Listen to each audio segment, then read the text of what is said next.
Finally alien Romulus படம் பார்த்தாச்சு. இப்போதைக்கு அந்த படத்தோட ரிவ்யூ தான் இந்த விட நம்ம பார்க்க போறோம். சரி வாங்க வீடியோக்குள்ள போலாம். ஃபர்ஸ்ட் இந்த படம்ன்றது ஏலியன் பார்ட் 1 அண்ட் பார்ட் 2க்கு இன் பிட்வீனா தான் இந்த படத்தை செட் பண்ணிருக்காங்க. பட் ஏலியன் படங்களோட வைப் அப்படியே வந்திருக்கு இந்த படத்துக்கு. எனக்கு இதுல ஒரு விஷயம் ஆச்சரியமா இருக்கு என்னன்னா, கடந்த 2 வருஷங்களா ஃபாக்ஸ்ல இருந்து உருப்படியான படங்கள் வந்துகிட்டு இருக்கு. அடுத்து அதுல உருப்படியான நல்ல படம் இது நான் சொல்லுவேன். இதையும் தாண்டி இந்த ஏலியன் ஃபிரான்ச்சைஸ் மூவியை கண்டினியூ பண்றாங்கன்றது அதிசயமா இருக்கு. ஏன் அதிசயமா இருக்குன்னா, ஸ்டுடியோஸை பொறுத்தளவுக்கு ஒரு ஃபிரான்ச்சைஸ்ல அடுத்தடுத்து படங்கள் வரும்போது சக்சஸ் ஆகலாம், அதோட அந்த கண்டினியூட்டி கட் பண்ணி ரீபூட்டுக்குள்ள இறங்குவாங்க. ஆனா இங்க ஏலியன் அண்ட் பிரெடேட்டர் ஃபிரான்ச்சைஸ் எல்லாம் ஓரளவு கண்டினியூட்டி கூட மெயின்டைன் பண்றாங்க. இந்த ஏலியன் யூனிவர்ஸ் பொறுத்தளவுக்கு ப்ராப்பர் கண்டினியூட்டி கிடையாது. லைக் எம்சிஎம் சொல்லலாம், ஆனா ஓரளவு இந்த கண்டினியூட்டியோட இந்த யூனிவர்ஸ் மெயின்டைன் பண்றாங்க. படத்துல குறை நிறைகள் எதுவும் இல்லையான்னு கேட்டா ஆப்வியஸ்லி மைனஸ் இருக்கு. இருந்தாலும் ஒரு 1.5 மணி நேரம் இந்த படம் உங்களை எங்கேஜிங்கா வச்சுக்கும். படத்தோட ஸ்டோரி என்னன்னு பார்த்தோம்னா, ஆக்சுவலி ஏதோ ஒரு பிளானட்ல ஹியூமன்ஸ் வச்சு மைனிங் ஒர்க் நடந்துகிட்டு இருக்கு. அது வேலன் அண்ட் யூட்டின்ற கம்பெனிக்கு கீழே இந்த படத்தோட ஹீரோயினான ரைனும் இதே மைனிங்ல வேலை பார்ப்பாங்க. அவங்க ஃபேமிலி இதுல வேலை பார்த்தா இறந்து போயிருப்பாங்க. ரைனுக்கு ஒரு பிரதர் இருக்காங்க, ஆண்டின்னு ஒரு சிந்தசைட் ரோபோட். அவரு சின்ன வயசுல 2 பேரும் ஒன்னா தான் வளர்ந்துருப்பாங்கன்னு சொல்லலாம். ஓவராலா இங்க மக்களை காலனி அமைச்சு தான் வேலை வாங்கிட்டு இருப்பாங்க அந்த கம்பெனி. இந்த மைனிங்ல வேலை பார்க்குற மோஸ்ட் ஆஃப் த மக்களுக்கு நோய் வந்துடும். கதை இங்கே முடிஞ்சிருன்னு வச்சுக்கோங்களா. ரைனோட அந்த ஒர்க்கிங் பீரியட் ஆர் ஒர்க்கிங் கோட்டான்றது முடிஞ்சிடுது. இங்க ட்ரான்ஸ்ஃபர் ப்ராசஸ் முடிச்சிட்டு கிளம்பலான்னு பார்த்தா அந்த கம்பெனி உங்களை ஏமாத்தி உங்களோட ஒர்க்கிங் பீரியட் எக்ஸ்டெண்ட் பண்றாங்க. இதுக்கப்புறம் ஹீரோனுக்கு வேற வழியே இல்லாம Ryan and Andy and Ryan friends இவங்க எல்லாம் சேர்ந்து ஒரு பிளான போடுறாங்க. அந்த பிளான் என்ன, இவங்கள்ட்ட ஸ்பேஸ்ஷிப் இருந்தாலும் இவங்க போக நினைக்கிற பிளான் என்ன, யுவாகாக்கு இவங்க போய் சேர்றதுக்கு 9 வருஷம் ஆகும். அவ்வளவு தூரம் போறதுக்கு உங்கள்ட்ட ஃபியூலும் கிடையாது. பிளஸ் கிரையோ ஸ்லீப்பிங் சேம்பர்ன்றது உங்களுக்கு கண்டிப்பா தேவை. இது இந்த வேலை நியூட்டன் அந்த கம்பெனியோட ஸ்பேஸ் ஸ்டேஷன் ஒன்று இருக்கும். அது இவங்க இருக்க பிளான்ட்டுகளில் கைவிடப்பட்ட நிலைமையில தான் இருக்கும். அங்க இவங்களுக்கு தேவையான விஷயங்கள் கிடைக்கும் தெரிஞ்சு இவங்க போறாங்க. போனோடனே இவங்களுக்கு தேவையான விஷயங்கள் கிடைச்சதா, ஏலியன் இவங்க சம்பவம் பண்ணாங்களா இல்ல ஏலியன் இவங்களை சம்பவம் பண்ணிச்சான்றதான் இந்த படத்தோட கதை. படத்தை பொறுத்தளவுக்கு எடுத்துக்கிட்டு சிம்பிளான கதையை முடிஞ்ச நல்லா பிரசன்ட் பண்ணிருக்காங்க.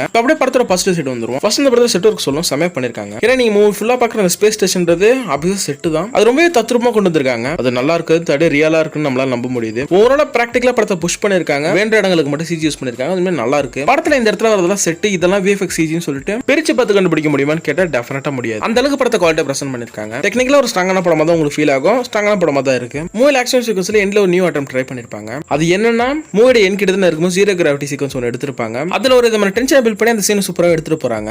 அது ஐடியாவை பார்க்கும்போது நல்லா தான் இருக்கு.